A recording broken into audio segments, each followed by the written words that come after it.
So here we have the Ford Kuga ST Line Edition on a 69 plate. I'm going to start off by showing you around the outside of the car, and then we'll hop in and run through some controls on the inside. But from the outside, you can see it's a 5-door car with alloy wheels. Let's start off inside the boot and then work our way around the rest of the car from there. So as we approach the boot, you'll see we have reversing sensors, plenty of boot space as well, along with that 60/40 split folding rear seat, should you need to increase that boot space even further. Okay, so we're just going to work our way back round to the front of the car, and then we'll hop in and run through some controls on the inside. But now that we've done a full circle of it, you can see it's in excellent condition the whole way round. Just briefly before we climb in, I think it's what we're seeing the interior from this exterior point of view. You get half leather seats. There's plenty to run through on the dashboard, so let's hop in and we'll do that right now. Okay, now that we're inside the car, we're going to start with the dials. On the left-hand side, we have the rev counter, and on the right-hand side, the speedometer. At the bottom in the middle, we've got the fuel gauge and coolant temperature gauge, and then above that, you can see the total miles for this car, which is 6,597. We've also got a digital readout for the speedometer in that section. You can change the information that's displayed there by pressing buttons on the steering wheel for various bits of individual trip computer and fuel economy information, or you can have those 4 bits of information on the screen all at once, and then we're back round in a full circle to where we started from. The buttons I was using to do that are just here.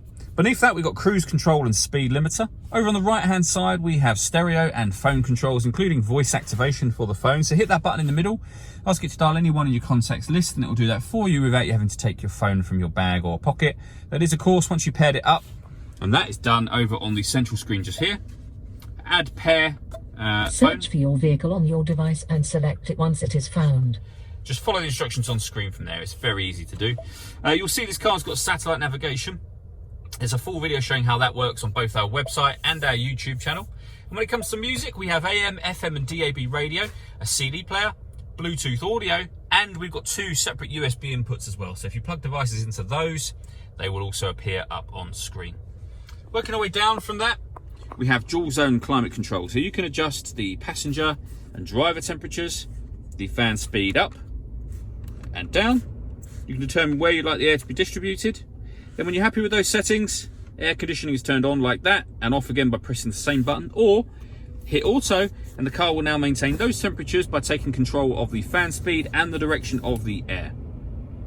You can override that simply by readjusting the fans. That one turns off the stop and start. This car is designed to cut out when it's stationary in traffic to save you fuel, and that's now turned off when you hit that button. You can turn off the parking sensors from here, and this button here will turn on the autonomous parking. So this car is able to parallel park and perpendicular park by taking full control of the steering. The car will tell you when you need to accelerate, brake, or change gear. Again, there's a couple of videos showing this working that can be found on our website and on our YouTube channel again. Finally, we have a 6-speed manual gearbox, 12-volt charging socket, electronic handbrake, and the panoramic glass sunroof. First of all, you can see the sunblind is closed. You can open that by hitting a button on the steering wheel. It'll stop halfway.